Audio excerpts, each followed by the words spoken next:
हम पूरी ज़िंदगी कुछ न कुछ सीखते रहते हैं, हमेशा लर्न करना हमें सिखाया जाता है और कभी-कभी ये हमारी खुद की ज़रूरत होती है, तो हम लर्न करते हैं। चाहे वो अ, पैदा होने के बाद से पॉटी करना हो या फिर कपड़े पहनना हो या पहला अक्षर, हमें सब कुछ सिखाया जाता है। और धीरे-धीरे जैसे हम बड़े होते हैं, ग्रो करते हैं, हम ऐसे ही बहुत सारी चीज़ें जैसी-जैसी ज़रूरत आ पड़ती है, हम उसके हिसाब से चीज़ों को सीखते जाते हैं। क्योंकि वो उस समय की ज़रूरत होती है। किसी भी पर्टिकुलर ऐज में या सर्कमस्टेंसेस में कुछ चीज़ों को अडॉप्ट करना, कुछ चीज़ों को सीखना, उस समय की, उस ऐज की ज़रूरत होती है। और ये ज़रूरी नहीं है कि वो हमेशा ही काम में आए। और हमें अक्सर ये सिखाया जाता है कि कुछ नया करो, कुछ बेहतर करो, कुछ नया सीखो, अ, आगे बढ़ो। पर एक टाइम के बाद वही चीज़ें जो हमने सीखी होती हैं, वो कहीं न कहीं हमें परेशान करने लगती हैं या हमारी ग्रोथ में एक तरीके से हर्डल हो जाती हैं। क्योंकि तब वो सर्वाइवल के लिए ज़रूरी थी, किसी पर्टिकुलर ऐज या सर्कमस्टेंसेस में, पर अब वो हमारे रास्ते में रुकावट बन रही हैं। तो हमें ऐसी बहुत सारी चीज़ों को जो अब हमारे लिए ज़रूरी नहीं है या जो हमारे लिए सर्व नहीं करती हैं या फिर कहीं न कहीं अब हमारी ग्रोथ में रुकावट है, हमें उन चीज़ों को अनलर्न करना भी सीखना चाहिए। लर्न तो बहुत कर लिया, अनलर्न भी उतना ही इम्पोर्टेंट है। आज हम ऐसी ही 5 चीज़ों के बारे में बात करेंगे, जिनको आपकी लाइफ़ में अनलर्न करना बहुत इम्पोर्टेंट है। उनमें से पहला है ओवर रिस्पॉन्सिबल होना। हम बहुत सारी फैमिलीज़ में देखते हैं कि कुछ लोग उस फैमिली में बिल्कुल भी रिस्पॉन्सिबल नहीं होते हैं किसी भी चीज़ के लिए, दूसरों की तो छोड़ दो, वो अपने लिए भी रिस्पॉन्सिबल नहीं होते हैं, उनकी अपनी चीज़ें भी सही हो रही हैं, गलत हो रही हैं, वो अपने उनके बिहेवियर्स कैसे हैं दूसरों के प्रति, खुद के प्रति वो अपना ख़्याल रख रहे हैं या नहीं, तो ऐसी तमाम चीज़ें हैं। तो ऐसे लोग अपने लिए भी रिस्पॉन्सिबल नहीं हैं, अपनी लाइफ़ को भी इतना सीरियसली नहीं लेते, अपने बिहेवियर्स को इतना सीरियसली नहीं लेते हैं। जबकि वहीं हो सकता है उसी फैमिली में एक दूसरा मेंबर हो, जो हर किसी के एक्शंस पर, बिहेवियर्स पर या जो भी सर्कमस्टेंसेस बनती हैं, उनके लिए खुद को बहुत ज़्यादा रिस्पॉन्सिबल समझता हो और सबके लिए हेल्पफुल हो और अपने लिए भी करे, दूसरों के लिए भी करे। तो एक टाइम के बाद ऐसा होता है कि एग्ज़ॉशन होने लगता है, क्योंकि चाहे फैमिली हो, चाहे कोई भी रिलेशनशिप हो, उसमें से अगर अगर एक व्यक्ति या कुछ लोग रिस्पॉन्सिबल नहीं हैं और कोई और है जो बहुत ज़्यादा रिस्पॉन्सिबल है, तो फिर जो एनर्जी है वो एक तरफ शिफ्ट होने लगती है, एक तरफ एग्ज़ॉशन होने लगता है। तो इस तरीके से जब वन डायरेक्शनल हो जाती हैं चीज़ें, तो फिर ऐसे रिलेशनशिप्स या फिर ऐसे फैमिली डायनामिक्स लंबे समय तक नहीं चल पाते हैं। और एक इंसान फिर जो बहुत ज़्यादा ओवर रिस्पॉन्सिबल है, हो सकता है कि वो बहुत ज़्यादा एग्ज़ॉशन फ़ील कर रहा हो, अ, उसको वो डिप्रेशन में भी जा सकता है, जिसका हो सकता है कि बाकी लोगों को पता ही नहीं चले। तो हमें इससे पहले कि बहुत ज़्यादा लेट हो जाए और हम बहुत ज़्यादा हमको डैमेज हो जाए, उससे पहले ही हमें इस बिहेवियर को चेंज करने की ज़रूरत है, इसको अनलर्न करने की ज़रूरत है। और इसे हम कैसे कर सकते हैं कि अ, एग्ज़ॉशन मतलब जब हो रहा है, कुछ बहुत ज़्यादा वेट करने से कोई फ़ायदा नहीं है। आप ऑब्ज़र्व करो कि अगर बार-बार आप ही सब कुछ सँभाल रहे हो, तो छोटी-मोटी चीज़ें, छोटी-मोटी ज़िम्मेदारियाँ आप दूसरों के ऊपर भी डालना शुरू करो। और अगर वो नहीं मानते हैं, तो उस केस में आप ये कर सकते हो कि आप फिर परवाह मत करो। और धीरे-धीरे आप देखोगे कि जब आप एक बाउंड्री बनाओगे और बहुत ज़्यादा हर चीज़ के लिए खुद को रिस्पॉन्सिबल नहीं मानोगे और अ, थोड़ा-सा रोक लोगे ना खुद को, तो आपको बहुत ज़्यादा एग्ज़ॉशन नहीं होगा, धीरे-धीरे आपको बैलेंस बनाना आ जाएगा। और अगर फैमिली थोड़ी-सी समझदार होगी या आप जो भी पार्टनर है, अगर वो समझदार होगा, और आप उनको बोल भी सकते हो इस चीज़ को कि ये छोटी-मोटी चीज़ें या ये कुछ चीज़ें आप कर लो और ये कुछ चीज़ें मैं कर लेता हूँ या कर लेती हूँ। तो हो सकता है कि बैलेंस बन जाए। परफेक्ट तो कोई भी रिश्ता नहीं होता है, शायद नहीं होगा। हो क्या पता हो भी जाए। पर अगर आप इस चीज़ को थोड़ा-सा बैलेंस बनाने की कोशिश करेंगे और उनके लिए गिल्ट भी फ़ील करने की ज़रूरत नहीं है कि आपने बाउंड्री बनाई, आपने सारी रिस्पॉन्सिबिलिटी जैसे कि अब तक आप करते आ रहे थे, अब आप वो नहीं कर रहे हो, तो आपको गिल्ट फ़ील करने की ज़रूरत कतई नहीं है। धीरे-धीरे सब एडजस्ट कर लेंगे। दूसरा चीज़ है ओवर एक्सप्लेनेशन। कुछ लोग होते हैं कि वो हर चीज़ को बहुत ज़्यादा एक्सप्लेन करते हैं। कहीं न कहीं उनकी ग्रूमिंग बचपन से कुछ इस तरीके की रहती है कि उन पे डाउट किया जाता है, उनकी कैपेबिलिटीज़ पे डाउट किया जाता है। तो उनसे उसी तरीके से इंटरोगेशन क्योंकि पहले भी हो चुका होता है, तो वो साइकोलॉजिकली वो इस चीज़ को बहुत नॉर्मलाइज़ कर लेते हैं कि कुछ भी हो, मुझे बहुत ज़्यादा डिटेल देनी है, ज़रूरत हो या ना हो।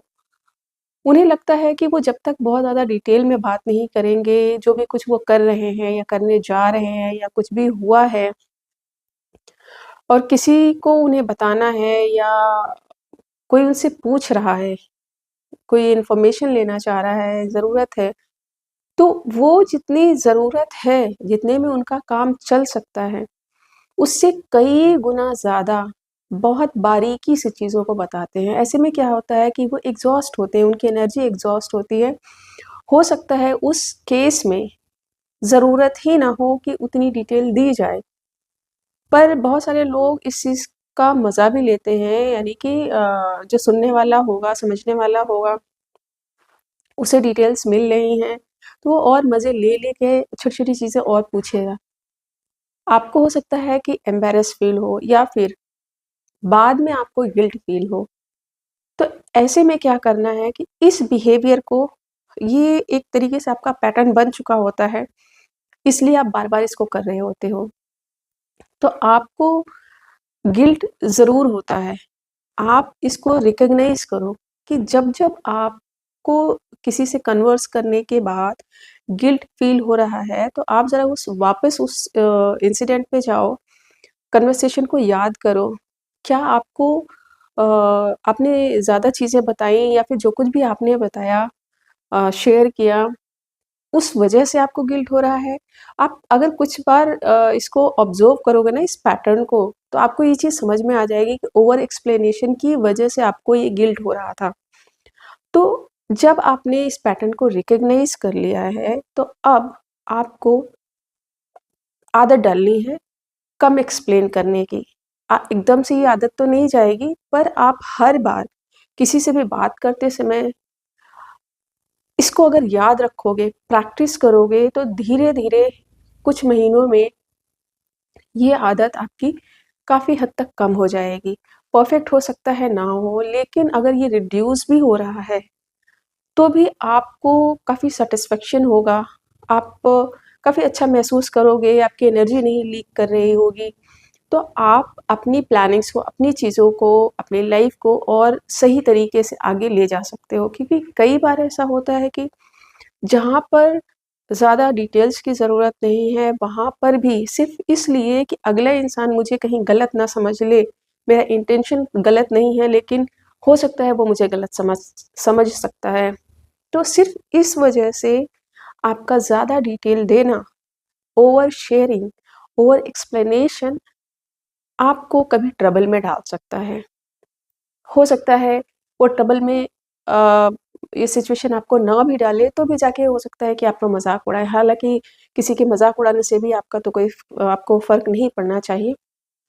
लेकिन ऐसी सिचुएशन से अगर हम बच सकते हैं, तो हमें ज़रूर करना चाहिए। तो पहले पैटर्न को रिकॉग्नाइज़ करो कि हम ओवर एक्सप्लेन करते हैं या नहीं करते हैं। रिकॉग्नाइज़ करने के बाद उसको रोकने की कोशिश करो, प्रैक्टिस करो। हर बार जब भी किसी से आप बात कर रहे हो, तो प्रैक्टिस करो कि आप बहुत लंबा-चौड़ा ना बता के छोटे सेंटेंसेस में या टू द पॉइंट सिर्फ बात करें और उसके लिए भी आप गिल्ट बिल्कुल ना महसूस करें कि सामने वाले ने क्या समझा है क्या नहीं। आपको जो बात कहनी थी, जो बात समझानी थी, सिर्फ वो बात उस तक कन्वे होनी चाहिए। बाकी वो आपके बारे में क्या राय रखता है ये उसकी पर्सनल चीज़ है, उसके बारे में आपको सोचने की बिल्कुल ज़रूरत नहीं है। तीसरी चीज़ है, हर रिश्ते को हमेशा प्रोटेक्ट करके रखना। तो हमारी लाइफ में ऐसा होता है कि बहुत सारे रिश्ते होते हैं, फैमिली से स्टार्ट होते हैं, फिर वो रिलेटिव्स हो, फ्रेंड्स हो, कलीग्स हो, बहुत सारे हमारे ऐसे रिश्ते बन जाते हैं जिनसे हमारा इमोशनल अटैचमेंट होता है। तो अलग-अलग एज पे अलग-अलग लोगों से हमारा इंटरैक्शन होता है और कुछ रिश्ते ऐसे होते हैं जैसे फैमिली बॉन्डिंग है, वो लाइफ लॉन्ग आपकी ज़रूरत होते हैं, वो आपका बेस होते हैं, वो आपके पास होने चाहिए। और फ्रेंड्स अलग-अलग एज ग्रुप में अलग-अलग फ्रेंड्स होते हैं और जैसे कि स्कूल फ्रेंड्स, उनमें से कुछ लोग लाइफ लॉन्ग आपके फ्रेंड्स हो सकते हैं, कुछ हो सकता है कि स्कूल कॉलेज तक अच्छे फ्रेंड्स रहे हों, पर अब बड़े होने के बाद, अपनी-अपनी लाइफ में बिज़ी होने के बाद, वो इंटरैक्शन नहीं रह गया है। तो ये रिश्ते बदलते हैं, वो चाहे फैमिली वाले हों और या फिर प्रोफ़ेशनल हो या फिर फ्रेंड्स। बहुत सारे लोग सभी रिश्तों से उनके आस-पास जितने लोग भी हों, क्लोज़्ड या फिर दूर वाले भी, वो बहुत ज़्यादा अटैचमेंट फ़ील करते हैं। क्यों? क्योंकि उनको ऐसा लगता है कि वो दूसरों के लिए यूज़फुल हैं, दूसरों के लिए हेल्पफुल हैं। उनको ऐसी चीज़ें करके अच्छा लगता है, तो वो बहुत ज़्यादा इमोशनली अटैच्ड होते हैं। पर जैसा आपका नेचर है, जो आपकी ज़रूरत है, वो दूसरे की ज़रूरत नहीं है और उसका साइकोलॉजी चेंज है, डिफरेंट है आपसे। उसकी needs, emotional needs, psychological needs आपसे डिफरेंट हैं। और एक टाइम पे ऐसा हो सकता है कि जिन फैमिली मेंबर से या फिर फ्रेंड से बहुत गहरी दोस्ती रही हो, अब उनसे उस तरीके का अटैचमेंट नहीं फ़ील होता हो, तो इट्स नॉर्मल। बहुत ज़्यादा होल्ड करने की ज़रूरत नहीं है। बहुत सारे लोग एक टाइम के बाद खुद ही डिफरेंट रीज़न्स की वजह से आपसे दूर हो जाते हैं। वो आपसे दूर रहना चाहते हैं। वो आपसे उस तरीके से नहीं मिलते जैसे वो पहले मिलते थे। तो इट्स ओके, क्योंकि आपके अंदर इमोशंस हैं, ज़रूरी नहीं है कि जिस लेवल का इमोशन आपके अंदर है, उसी उसी लेवल का इमोशंस उनके अंदर हो। फिर चाहे वो आपके फैमिली मेंबर्स हों या फिर फ्रेंड्स हों या कोई भी हो।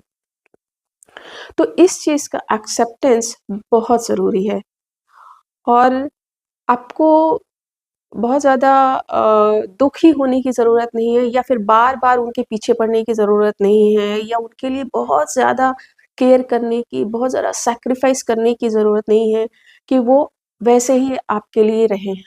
क्योंकि आप इतना कर रहे हो और आप कहीं न कहीं इस होप में इतना सैक्रिफ़ाइस कर रहे हो कि वो आपसे जुड़े रहें। पर उनकी ज़रूरतें, उनकी इमोशनल ज़रूरतें, साइकोलॉजिकल ज़रूरतें आपसे अलग हो चुकी हैं या उतनी डीप थी ही नहीं कभी।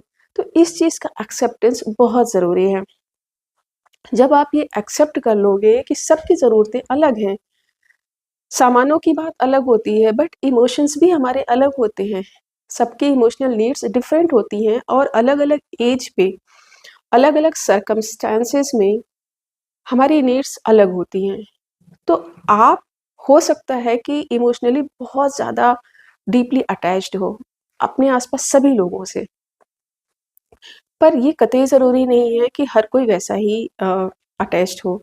तो जब आपको ये फ़ील होने लगे, आपको बार-बार ऐसा लग रहा है, कई बार आपने ऑब्ज़र्व कर लिया है कि हाँ, कुछ बदलाव आ गया। अगर आप बात करना चाहते हो तो आप जाइए, आप बात कर लीजिए, लेकिन बहुत ज़्यादा उसको होल्ड करने की ज़रूरत नहीं है।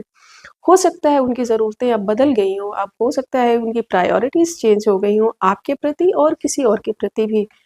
तो आप बस जितना चल रहा है, उतने पे ही चलाइए, उसको पकड़ के, जकड़ के मत रखिए, अदरवाइज़ वो रिश्ता टूट सकता है, वो ख़त्म हो सकता है। उसको सर्वाइव करने दीजिए।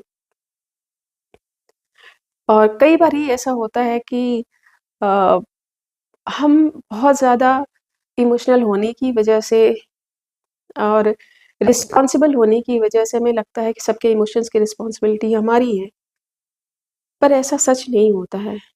सब सब डिफरेंट हैं और सबकी ज़रूरतें अलग हैं, तो सबको अलग-अलग तरीके से रहने का हक है। जैसे मुझे एक टाइम पे ऐसा लगता था कि मैं बहुत ज़्यादा, लगता क्या था, मैं बहुत ज़्यादा इमोशनल थी और मैं ऐसा ही फ़ील करती थी हर रिश्ते में। पर धीरे-धीरे मैंने इस चीज़ को महसूस किया कि उनकी ज़रूरतें, उनकी इमोशनल नीड्स मुझसे अलग हैं। तो पहले दुःख होता था जब वो उस तरीके से मुझसे नहीं, मुझे एक तरीके से पैम्पर नहीं करते थे, जैसे मैं दूसरों को करती थी, चाहे वो मेरी फैमिली हो या फिर कोई और मेरे फ्रेंड्स वगैरह। तो मैंने इस चीज़ को एक्सेप्ट किया, इस सिचुएशन को एक्सेप्ट किया कि everybody is different, everybody's emotional need is different. तो मैं किसी के पीछे क्यों पड़ूँ? और फाइनली ये हुआ कि अभी मैंने बैलेंस कर लिया है। ठीक है, मैं दूसरों के ऊपर काम करने से अच्छा है कि मैं खुद के ऊपर काम करूँ। तो मेरा इमोशनल लोड अगर ज़्यादा है, तो I can balance it within my self. मेरे अंदर बैलेंस करने की ज़रूरत है, ना कि किसी और को बहुत ज़्यादा पकड़ने की ज़रूरत है। तो अब ये सबसे रिश्ते भी ठीक है क्योंकि मेरी एक्सपेक्टेशन दूसरों से अब उस तरीके की नहीं है जैसे पहले थी। और मेरी एक्सपेक्टेशन किसी म सामान को लेके, किसी मतलब बड़ी चीज़ों को लेके नहीं होती थी, बस इमोशनल एक्सपेक्टेशंस मेरी हाई थी। बट अब वो नहीं है, अब बैलेंस्ड है। तो क्योंकि मैंने खुद के ऊपर काम किया इसको रिकॉग्नाइज़ करने के बाद, और अभी सबसे मेरे रिश्ते भी ठीक है, कोई पूछे, कोई ना पूछे, कोई जवाब दे, ना दे, मिले, ना मिले, मुझे कोई फ़र्क नहीं पड़ता है, क्योंकि मैंने खुद के ऊपर काम किया। हम दूसरों की ज़रूरतों को शायद नहीं बैलेंस कर सकते हैं, लेकिन अपनी इमोशनल नीड्स को हमें बैलेंस करना आना चाहिए।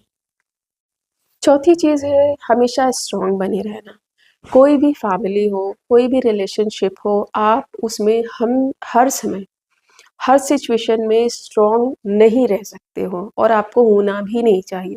क्योंकि जब आप हमेशा स्ट्रॉन्ग बने रहते हो, आपके साथ कोई कुछ भी करे या कोई भी सिचुएशन आ जाए, आप अपनी ज़रूरतों को नहीं कहते हो अपनी फैमिली से या जिसके साथ भी आपका रिश्ता है, तो लोगों को ऐसा लगने लगता है कि आपको किसी की ज़रूरत नहीं है। बट ऐसा नहीं होता है, सभी को ज़रूरतें होती हैं, सभी एक-दूसरे से मिलना चाहते हैं, अपने इमोशंस शेयर करना चाहते हैं। और जैसे कि आप उन दूसरों के इमोशंस को बहुत ईज़िली समझ लेते हो सकता है कि आप उनके हाव-भाव देख के, उनका चेहरा, उनके एक्सप्रेशंस देख के आप जान जाओ कि वो पेन में हैं और आप फिर उसे ठीक करने की कोशिश करने लगते हो और उनके लिए अवेलेबल हो जाते हैं। पर ये ज़रूरी नहीं है कि वो भी उसी लेवल के हों और आप किसी उसमें परेशानी में हो तो वो आपके पास आएँ, आपसे पूछें और आपको पैम्पर करें या फिर आपकी हेल्प करें। हो सकता है कि वो ये देखें और वो इग्नोर कर दें। तो ये भी नॉर्मल सिचुएशन हो सकती है क्योंकि हर किसी की emotional understanding, emotional needs different हैं।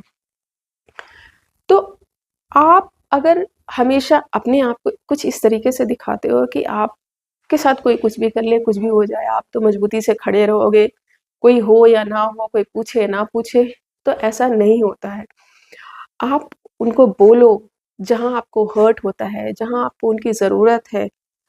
इस चीज़ का इंतज़ार मत करो कि वो आपसे खुद ही आके पूछेंगे और हमेशा स्ट्रॉन्ग बने रहो।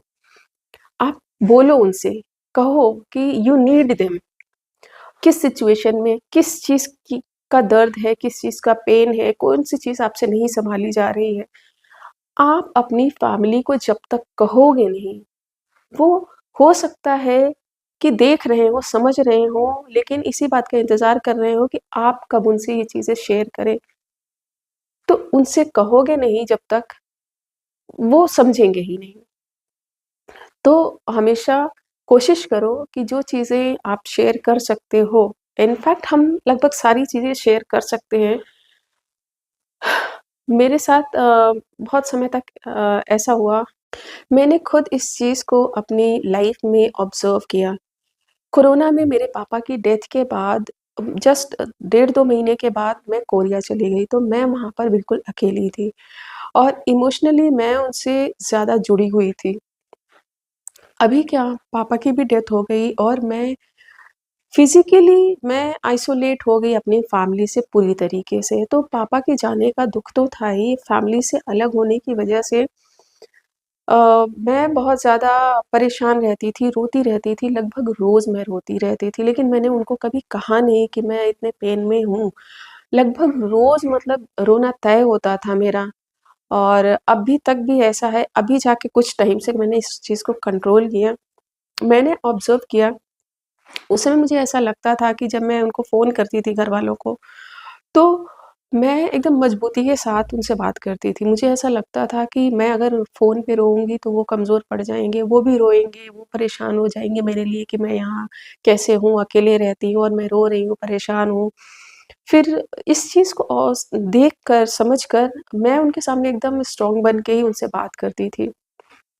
इस चीज़ ने क्या किया कि मेरे अंदर जो पापा के जाने का जो दुःख था, उसको मेरे अंदर ही रहने दिया, वो बाहर ही नहीं निकल पा रहा था। और ये एक लंबे समय तक जब चला, करीब 4 साल तक, 4 साल से ज़्यादा, तो मैं इस पे बहुत ज़्यादा फिर सोचने लगी कि ऐसा बार-बार मेरे साथ क्यों हो रहा है कि मैं तो उम्र में इतनी बड़ी हूँ और इतने साल हो गए हैं अब पापा की डेथ को, फिर भी मैं उसी तरीके से उनको क्यों याद करती हूँ? क्यों मैं ऐसे अचानक से बहुत ज़्यादा रोने लगती हूँ और मुझे यहाँ चुप कराने वाला कोई नहीं, देखने वाला कोई नहीं है, समझने वाला कोई नहीं है, क्योंकि यहाँ भी मैं अकेले ही रहती हूँ। तो मैंने इस चीज़ को जब थोड़ा-सा ऑब्ज़र्व करना शुरू किया और स्टडी करना शुरू किया इसके बारे में, तो समझ में आया, क्योंकि मैंने अपने पेन को अपने फैमिली के सामने कभी कहा ही नहीं खुल के कि पापा के जाने का दुःख उतना ही मुझे भी है जितना आप लोगों को है। उनके सामने हमेशा मजबूत बन के खड़ी रही, तो वो चीज़ें वो मेरे अंदर ही सारा इकट्ठा होता चला गया। और ये ऑब्ज़र्व करने के बाद कि मेरे अभी तक मेरा दुःख पापा के लिए कम क्यों नहीं हो रहा है, मैंने इस पे काम करना शुरू किया और फिर जितने इमोशंस थे जो उस टाइम पे, क्योंकि उस कोरोना के टाइम में सिचुएशन भी कुछ इस तरीके की थी, मैंने खुद अपनी आँखों से जो देखा था, उसको एक्सप्रेस मैं नहीं कर पाई थी। मतलब वहाँ उस समय मुझे ही मजबूत होके खड़े होना था। तो मैंने कभी अपने आप को कमज़ोर वहाँ दिखाया ही नहीं, जबकि मुझे भी बहुत ज़्यादा दुःख था। अभी जाके इस पे काम करते-करते अब जाके चीज़ें ठीक हुई हैं। अभी भी होता है, बट अब पहले से बहुत कम है। तो मुझे लगता है कि हमेशा आपको स्ट्रॉन्ग बने बने रहने की ज़रूरत नहीं होती है। कभी-कभी आपका टूट कर बिखर जाना, आपके अपनों के बीच में अपने पेन को कहना, आपके दर्द को कहना बहुत ज़रूरी होता है, फिर चाहे वो आपकी फैमिली हो या फिर फ्रेंड्स हो या कोई भी हो। आप हमेशा स्ट्रॉन्ग बने रहोगे ना, तो दुनिया को कोई फ़र्क ही नहीं पड़ेगा एक टाइम के बाद। 5वीं और आखिरी चीज़ है, keeping yourself in the last. आप सबका ख़्याल रखते हो, आप सबकी परवाह करते हो, सबकी ज़रूरतें आप सबसे पहले पूरी करते हो, लेकिन खुद को हमेशा लास्ट में रखते हो। ये चीज़ सेल्फ एग्ज़ॉशन में बदल जाता है। आप जितना दूसरों का ख़्याल रखते हो, मुझे लगता है कि उतना ही और कभी-कभी उससे भी ज़्यादा आपको खुद की परवाह करनी चाहिए। खुद की क्या ज़रूरतें हैं, आपको क्या चीज़ें चाहिए, आपको पता होनी चाहिए। ये नहीं कि सबके लिए आप कर रहे हो और बाद में फिर ये लग रहा है कि मेरे लिए कोई नहीं। ऑब्वियसली जब आप इतना कर रहे हो, क्योंकि आपने खुद को इग्नोर किया है ना, तो आप कुछ टाइम तक तो कर दोगे, हो सकता है कुछ सालों तक आप कर दो कि हाँ, मेरी फैमिली है, मेरे अपने लोग हैं, मैं कर रही हूँ, पर आप एक इंडिविजुअल हो, आप एक इंसान हो, ह्यूमन हो, आपकी फीलिंग्स हैं, आपकी फीलिंग्स आपकी बॉडी में है, आपके माइंड में है, आपके इमोशंस, आपके एक्सपीरियंसेस सब आपके अपने हैं। अगर आप उनको इग्नोर करोगे, तो एक टाइम ऐसा आएगा कि आप पूरी तरह से एग्ज़ॉस्ट कर दोगे, सेल्फ डिप्लीशन मोड में चले जाओगे और तब की सिचुएशन बहुत डेंजरस हो जाती है, क्योंकि तब वो जो आपके इमोशंस हैं, वो किसी न किसी गलत फ़ॉर्म में आपके सामने आएँगे या आपके अपने लोगों के सामने आएँगे। आप गुस्सा करोगे, आप चिल्लाओगे, आप हताश होगे, आप रोओगे, आप खुद को नुकसान पहुँचाओगे, बहुत सारी ऐसी चीज़ें आप कर सकते हो। तो बेहतर ये है कि आप एक बैलेंस बना के चलो। दूसरों की परवाह करने के लिए भी तो अपने आप को ठीक करना ज़रूरी होता है। ऐसा तो नहीं है कि आप सबके लिए करो और खुद को ही इग्नोर करते रहो। तो बहुत सारे लोग ऐसा करते हैं, इनफैक्ट पूरी लाइफ़ वो ऐसा करते रहते हैं और फिर भी कंप्लेन ही करते रहते हैं कि मेरे साथ इन्होंने ये नहीं किया, उन्होंने वो नहीं किया, मैं तो इतना सबके लिए करती हूँ। वजह यही है कि आपने ज़्यादा दिया, आपने ज़्यादा परवाह की, बिना अपनी परवाह किए, बिना सेल्फ केयर किए हुए। आप करो, आप कर सकते हो। It's very good thing family dynamics के लिए, दोस्ती में, रिलेशनशिप में ये चीज़ें बहुत मैटर करती हैं कि आप कितनी परवाह करते हो। लेकिन आप दूसरे की अनलर्निंग आसान नहीं होता है, क्योंकि ये हैबिट्स कहीं न कहीं हमने किसी डर से या ज़रूरत से सीखा होता है। लेकिन जैसे-जैसे आप इसको छोड़ते जाते हो, आप लाइटर महसूस करते हो और ज़्यादा क्लियर महसूस करने लगते हो और आप अपनी लाइफ़ को उस तरीके से जी पाते हो, जो आप वास्तव में हो, जो आप as an individual, as a human being आप रियल में हो। और ग्रो करने के लिए हमें परफेक्ट बनने की ज़रूरत नहीं होती है। बस ग्रो करने के लिए हमारी रियलिटी काफ़ी होती है। तो जो चीज़ें अब आपको सर्व नहीं कर रही हैं, उनको छोड़ देने में ही भलाई है। अगर ये आज का वीडियो आपको आपसे रेज़ोनेट करता है, तो अगर ये बातें आपसे रेज़ोनेट कर रही हैं, तो यू आर नॉट अलोन। और आपको लगता है कि इसमें कही गई बातें किसी के काम आ सकती हैं, किसी के लाइफ़ में हेल्प कर सकती हैं, तो किसी अपने के साथ ज़रूर इसको शेयर करें।